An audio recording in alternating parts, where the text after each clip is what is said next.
Testing 1, 2, 3. Good day to you. Dr. Dennis L. Waters here. I'm going to be playing a set of songs that I call the 8 Days of Transformation and the 8 Days of Transformation, Transmutation. I want you to listen to them, enjoy them, and let me know what you think. They go through the 8 A's, which are awareness, acceptance, assurance, adoration, association, assignment, accountability, and assimilation.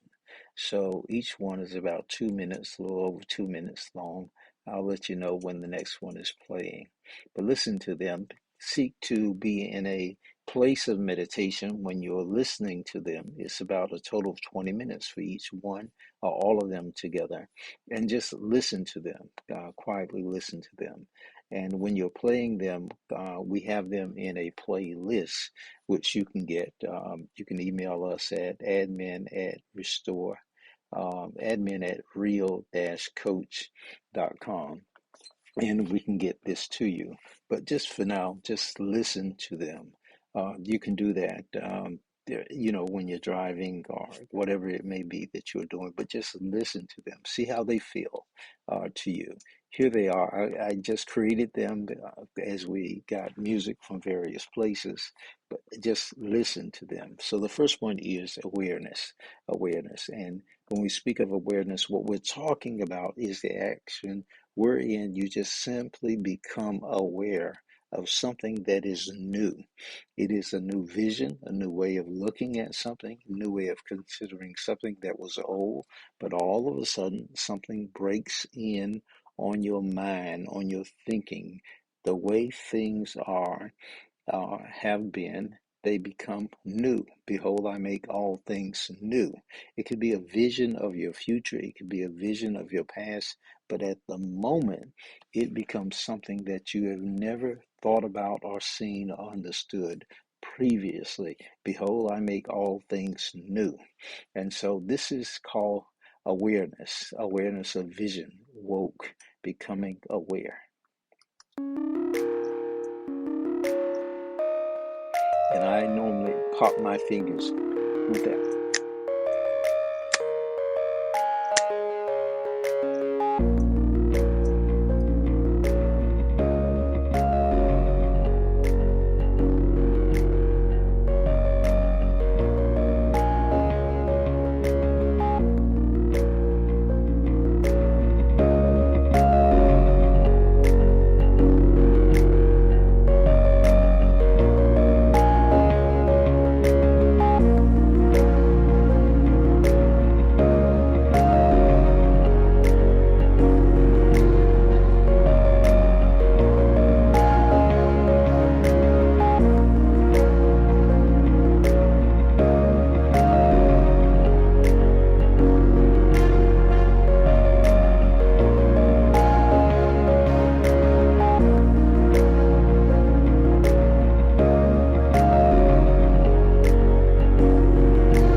So this item was called awareness, a vision, as we call it, being woke now.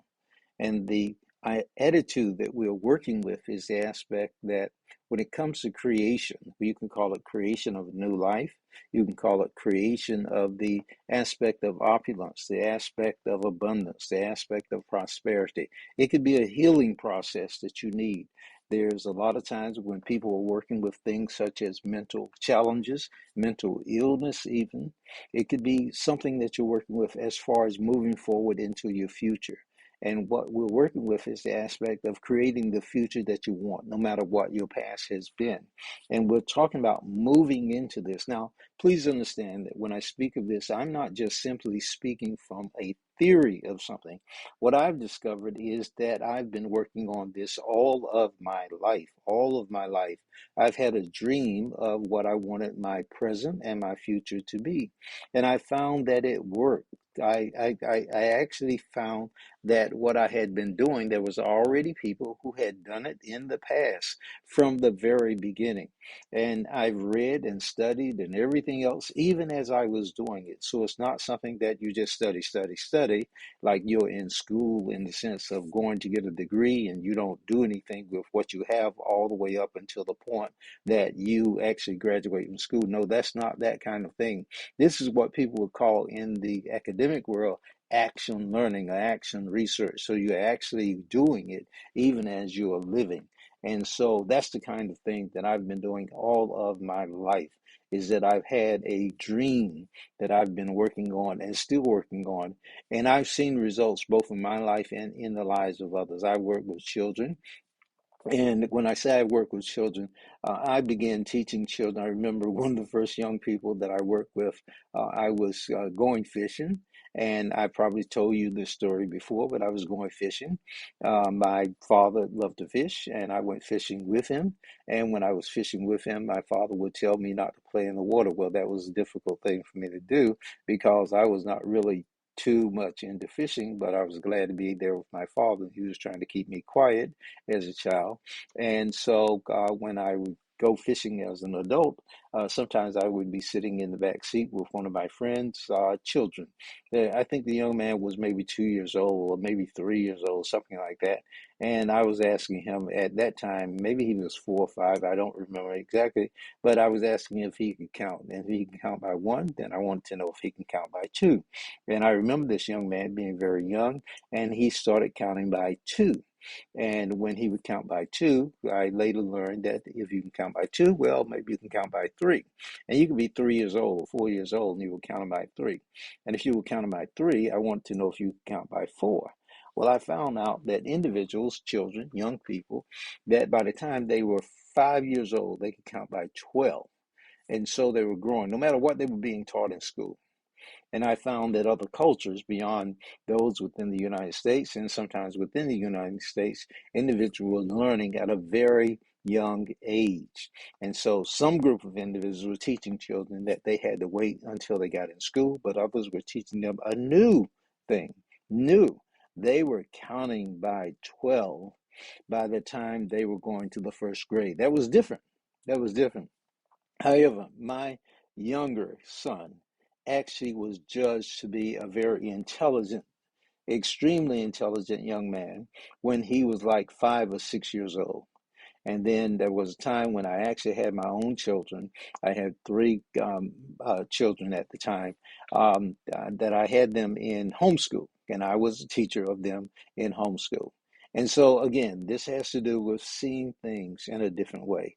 Awareness of vision, being woke now, not just being woke like you're wearing a different set of clothes and all that other kind of stuff. You got a bit of swag and all that other kind of stuff that goes along with that. But this is a different kind of awareness. And there is something to this aspect of faking it until you make it, but you make sure that you put in the work. You put in the work that goes along with not just faking it, but moving toward the vision that you are looking at because you're constantly and continuously looking at it. And it's like a tractor beam drawing you to itself. So this is the awareness of vision. The next one is called acceptance. Listen to the music of acceptance right here. Listen to this music. It means that you are accepting the vision that you have, that you are accepting you, that you are saying that this is you, that the past is gone. The past is gone. In your mind, the past is gone. You've accepted the vision of the future. You are ready. Now, when it comes to something of acceptance, what we're working with, what I'm working with in regard to this, please hear me when I'm talking about this. One of my favorite movies in time was this movie. It was called Star Wars so many years ago. But Star Wars had to do with going into space, what they call outer space. And outer space is like, again, you're stepping across the line. When you leave the port, it could be the port as far as a ship, like a ship on water, as we call it, where you leave the port. But Star Wars had to do with going into space. And then there was Star Trek and all kinds of things in the past. I'm 70 years old. You leave the Earth in that particular case. You don't just leave the water, the port in that sense, but you leave the earth. Well, you made a commitment. You left the past behind, and that's what acceptance is. That's what acceptance. You left the port. That whole piece like that, and you have to leave the past. You have to make a decision that this is where you're going in the future, and that's what we'll talk about acceptance. You've accepted the vision. The past is gone. You've left that. You've made a commitment that you're going to go forward into the future. You're going to commit to the vision. The old is gone, the new is come. This is acceptance. Now, this is the music by which you can think about that idea. So pay attention to this music. We're going to cut this off, and then the voice, the talking, and then we're going to look at that particular song. It's called Acceptance of the Vision. And it says, acceptance of the vision of the all sky universe full of galaxy scenes. Now, that's interesting because we used to think, and if we're talking clearly about this day and time, we used to think that we were the only ones, intelligent beings in the universe. But it's becoming very, very clear that we are not the only intelligent, sentient beings in the universe. There are planes are flying vehicles that Navy pilots have spotted, or else you have to explain what is that they see in the skies. You have to explain that.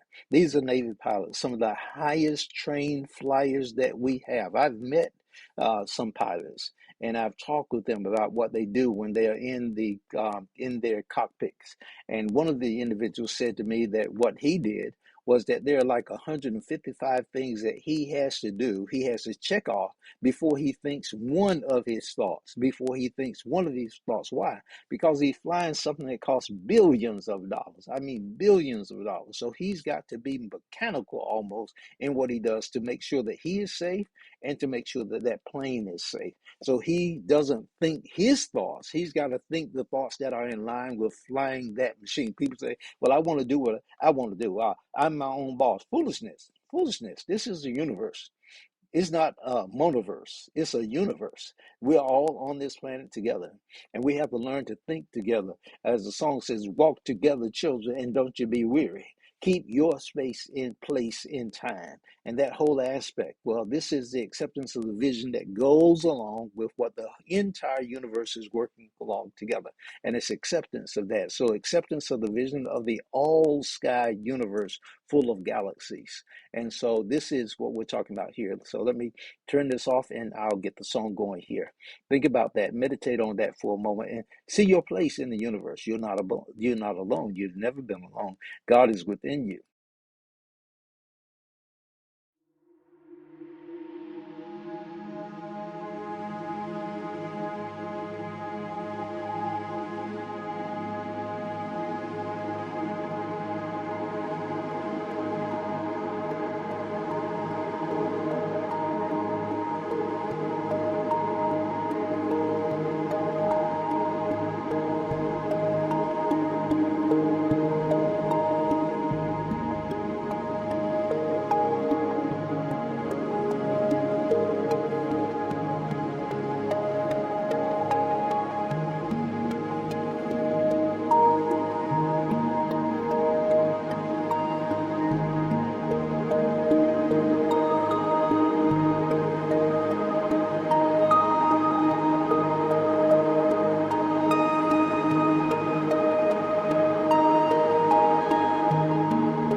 And we're coming back to this now, this aspect. But that's the nice music. Think about that. You can gaze up at the sky. My birthday was recently, and I just noticed that before there was this aspect of the full moon. It was called a harvest moon. And the full moon was supposed to be on my particular birthday, but I was out the night before my birthday, yeah, technically. And if we go by the 24-hour clock, I guess. And then I was out the night before, and the moon was full on that day. Moon was full. And then on the night of my birthday, it was actually an overcast. So I was so glad that I had gone out the night before and saw the moon being full at that particular time. And it was just awesome. It was just a beautiful, beautiful, beautiful full moon. And there's an energy to the full moon, as people may know. People call it cycles. There's a crescent moon, then there's a quarter moon, I think it is half moon, and then there's three-quarter moon, and then there's a full moon. And people are looking at that and they're coming up with the aspect of what they think those meanings are. That whole piece in regard to that. And if you go to the people of the Aztecs, I believe it was, that they were able to plot the stars and the movement of Venus, and then the moon is relationship, and they came up with a calendar. And the moon has something to do with there being so many days in a month, all of those kinds of things. So that's what I mean when I speak of the energy and stuff like that in regard to that. But it's just a way of looking at the way that a person looks at their particular days, weeks, months, those kinds of things in regard to that. So the aspect that we're working with is getting some kind of understanding as to how it is that your life goes forward and coming up with a plan for life. And then we do a thing that we call revolve, evolve. And what that has to do with is coming to the point that you understand, how does your life work? How does your life work? And then revolving around that idea, becoming anchored around that idea. And becoming anchored, you just keep on looking at and staying focused and keeping your mind glued to the end. This is who I am. This is my identity. This is who I am. And you can say, I'm a child of God, or God dwells in me. This is who I am. No matter what anybody says that is outside of me, this is who I am. And as they say, association makes assimilation. You begin to draw to yourself by the law of attraction those things that affirm within you and all around you that who you say you are, you are. That's what acceptance has to do with. Who you say you are, those things affirm that that's who you are. That's acceptance. That's called faith. And faith and of affirmations, that is affirmment, affirm standing within yourself. That is exactly who you are, rather than allowing, whether it is social media, rather than allowing whether it is the people around you or the circumstances you go through, you affirm that no matter what else outside of you tries to define who you are, because there are people who used to tell you, well, you are this and you are that, or you are not this, you are not that. None of that has greater influence than what you say to yourself, affirmament, acceptance of yourself. And so you go through that whole process and affirm, because today, I've said to people that I'm concerned about veterans because I am a veteran. And veterans, there's statistics that say they take their own life at a certain point in time, perhaps after going through all kinds of things. And sometimes, individuals have done things as a result of being in the military and stuff like that. We hear about what's going on in Ukraine, which is current affairs in this day and time, and how the various nations have soldiers doing things that they consider to be wrong, or they will later consider to be wrong in a moral universe and that kind of thing. And their consciences begin to mess with them, and they're looking at those kinds of things and they feel some kind of remorse as a result of doing that. And sometimes individuals in various situations in life, they feel that they have no choice as other than do what they have been assigned to do or do what they are told to do. Well, you always have a choice, to tell you the truth. You make a decision about that, but you'll later regret some things. And then you look at that and, well, you've got to settle in your mind right then and there, like the individuals in the Bible like Daniel and Shadrach, Meshach, and Abednego.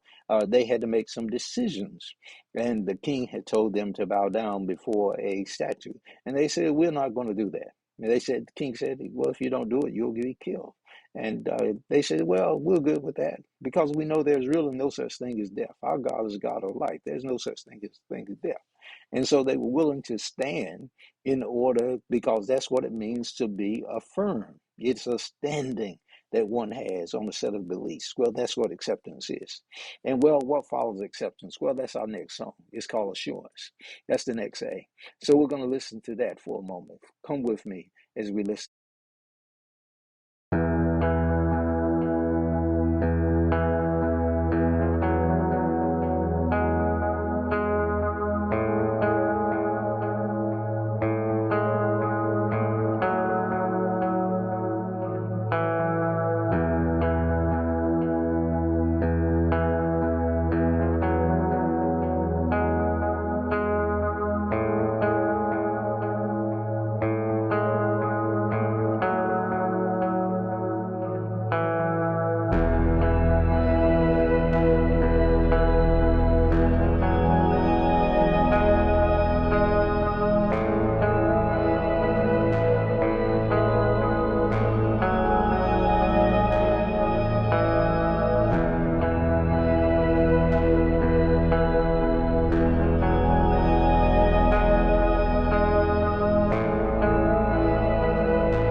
Now, I don't know what you were thinking when you were listening to that, but every strong beat of that, every heavy beat of that, you can see yourself putting your foot down and taking a firm stand as to where you're going to stand, where you're going to be firm at. And that's what you call values and beliefs, convictions. Put your foot down and say, "I'm here, I stand. Here is where I'm standing. These are my values. These are the things I'm committed to. These are the things I'm convinced about. Here I stand." And I'm going to stand on that. And please understand that the moment that you say something to that effect, that moment, or very shortly thereafter, there's going to be a test that you're going to see if you're really going to stand on that. And it's not always the case that you're going to come out and actually stand. You may be knocked down and everything else. You may fail the test or whatever, but the thing is, it's not how many times you get knocked down, as they say, it's how many times you get up. And all you need to do is just get up one more time, then you are knocked down. That's what practice is about. And you keep on practicing, keep on practicing. And practicing doesn't make you perfect, but it does make you permanently better. You just keep on going, you keep on going, you keep on going over and over and over again. And you get better and better and better and better and better. You just keep right on going. You just keep right on going. And that is what is involved with that. And it takes time. You grow, as they say, in grace. You grow in your faith. You grow in your intelligence. And I used to think, people would tell you that you're born with a certain amount of intelligence. That is a lie. It has always been a lie. And individuals have known that. Certain individuals have known that. You grow as a result of exercise. The brain is a muscle. The brain is a muscle. The brain is a muscle. Please understand that the brain is a muscle. and the muscles in your body grow as a result of exercising. What does that mean? That means your brain goes through the process of, as it is exercised, as it is stretched, it grows as a result of doing more and more difficult problems, challenges, whatever they may be. People say to me sometimes, well, I don't like to read. That has nothing to do with reading. Reading is a discipline. You read stuff that you don't understand. I tell individuals I went to graduate school. Before I ever went to graduate school, I bought a book by a professor. Now, listen to this. This is a straight, I tell people over and over again, if you've never heard it, well, here's the first time for you. But if you've heard it 10 times, that's listen again. If you haven't read other books like this, then this is the time you can listen to it and then go read difficult books. I read Shakespeare, I read Plato, I read Emerson. I read their books over and over and over again because it's difficult to understand. I read Plato's history. I read not Plato, Emerson's history. I read Emerson's essay, Reliance. I read Emerson's essay on circles. I read Emerson over and over and over again. And so I read Shakespeare. Do I understand all of his wording and everything like? No. Actually, it's better for me to read, to listen to Emerson, to listen to Shakespeare, especially Shakespeare, because it's English, a particular kind of English, British English. It's ancient British English, if you will. But what? Who can write like Shakespeare? Who can write? I mean, he's writing in different languages and stuff like that, or it's written as I get it in different languages. And I tell people about a young lady that I was riding. She was someone I was coaching. We were riding in a car one time, and we were talking about Shakespeare's writing of, I think it was the play Julius Caesar. And I, you know, being intelligent, I guess, smart as they call it, and I said, Et tu, Brutus, and that's in Latin. It means you too, Brutus. It's talking about Shakespeare, Caesar, when he was being killed, and he said, "You too, Brutus. You're killing me too, stabbing me too." And the young lady, having been educated at I think it was Marquette University, she recited the next like 6, 7 lines in Latin, not in English, in Latin. In Latin, she remembered them from her schooling, and so she had been a reader. She had an excellent mind, memory, and everything like that. And that's my point. You read what's difficult. I'm learning that now. Pray for me. But all of those kind of things. One of my teachers actually gave me a way that I can learn Latin. If you email me, I can give you those particular resources as well. You can learn Latin too. And if people tell you they don't teach Latin, please understand there are documents that are written in Latin that have to go with the law in the United States and in other parts of the world. It's important that you learn Latin. There are children who are learning Latin who are being homeschooled. And these individuals might be in the Supreme Court and other places like that in the United States of America. And you will think that you are being discriminated against because of the fact that you are not in those particular positions and all that other kind of stuff. You are being discriminated against because you don't have a certain level of education, or your children don't have a certain level of education. And that's what we're saying to individuals. It is time for us to learn at a very early age and to be able to be assured that because we are getting the education that we need now and that we have the opportunity to do that by virtue of things like the internet and stuff like that, we will be able to stand, to be firm in what we're doing and have the assurance that everything is going to be all right. This is what the time that we're in right now. We're getting various opportunities that we've never had before, but we have to take advantage of it and be assured that everything is going to be all right. We wanted the opportunity. Now we have it. Now we have it. And we have to begin like Richard Williams did with his daughters before children are even born. Hear me now. Before they are born. That means we have to go through a process. We got to get our own selves in check. Our own selves in check. And then before children are even born, we got to plan for their future, not just for one generation, for 2 generations, for 3 generations, for 10 generations. We have to plan for their future because there are others who are planning a future for us. And I refuse to allow somebody to plan a future for me or for the next 10 generations of me or whatever it may be. No, that's not that time. That's why I'm here talking to you. Now, the next step, we have had up to this point awareness. We've had acceptance. We've had assurance. Now, notice that I'm saying 10 generations. I can talk about 1,000 generations, thousands, as long as time or eternity shall last, whatever you want to call it, infinite, because I'm in God, God is in me. God said to Jeremiah, before I formed you in the womb, I knew you, and I ordained you a prophet to the nations. So we want to celebrate a little bit. So the next A is called adoration. That's all we're going to do today. Adoration is the next A. So I want you to listen to this a little bit. Adoration is celebration, actually. It's worship. It's quietly, if you want to be quiet, but if you want to jump and dance and everything else in regard to that, whatever it takes. What I look at adoration from the standpoint, please hear me now. Adoration is whatever it takes in order to get what you have already envisioned in awareness, what you've already accepted in acceptance, and you have become firm about in assurance. Get that down into your subconscious mind. Whatever it takes to get that, and celebration is the ecstasy that brings it down into your subconscious mind, what the Bible calls the heart. So it becomes real. It becomes real at a cellular level, at your cells, the nanocells of your body, at the quantum level. So it becomes real because it's like getting it there so that it's something that's no longer a question in any part of you at the cellular level, at the subconscious level of you. People ask, well, where's the brain? The brain is in every cell of your body.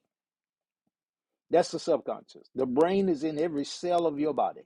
And adoration, worship, that's to get it to all of those parts where it becomes real. They call that liminal space. You can look that up. Liminal, Liminal, I believe. Liminal space. That's what worship is about. In the movie Star Wars, it had to do with the bar, a bar. You went into a bar. Now, this is involved with what they call ecstasy or being in the flow. That's what adoration is. That's what worship is. It's not a matter of just simply going into a church and just sitting down and you're just worshiping. The preacher's preaching, and every now and then you give them an amen or, whatever they say, can I get an amen? Can I get you to raise your hand, clap your hand? And all that's good if it gets it down into the cellular parts of your body. It's important. Amen. Clap your hands, stomp your feet, whatever it takes to get that down, because action is required. Action of the mind, action of the body, whatever it may do, whatever it is that gets it down there. Meditation is vital. That's why individuals say, let us go into the silence. And there's a whole skill set that's involved with that. It's not hard to do, but it's hard to do. There's a practice, there's a discipline. Shutting down all the noise in the mind. It's not just the noise around you, it's the noise in the mind, the more noise in the body, even. And so that's what is involved here, is just becoming totally absorbed in a set of thoughts. So here we are with adoration. Now remember, you've had awareness, you've had acceptance, you've had assurance. Now we're working with this adoration. And you are adoring Spirit and the idea that Spirit has given to you, to you, to you. The idea is that God is in you, that God is as you, that God is with you, that you are God expressing in this earth a unique, one of a kind idea that has never before been seen, manifest, come forth in this earth. You are it. You are it. It never been seen. God is you, in you, with you, as you. Never been seen before. You are the one that we've all been looking for what you bring uniquely to this earth. Real admin, ADMIN, at real, REL, dash coach, COACH. We can talk about it at a deeper level, but right now, let's do adoration, worship. celebration and dance, ritual, whatever you want to call it. It's just doing something, evolve around the idea that is you, that you became aware of, that uniqueness that's you. Celebrate that.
This is all we're doing for today.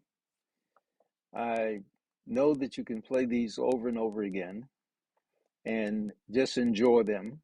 I wanted to introduce you to the first four of the 8 A's. I'll come back and do a second broadcast that has the follow ups to this.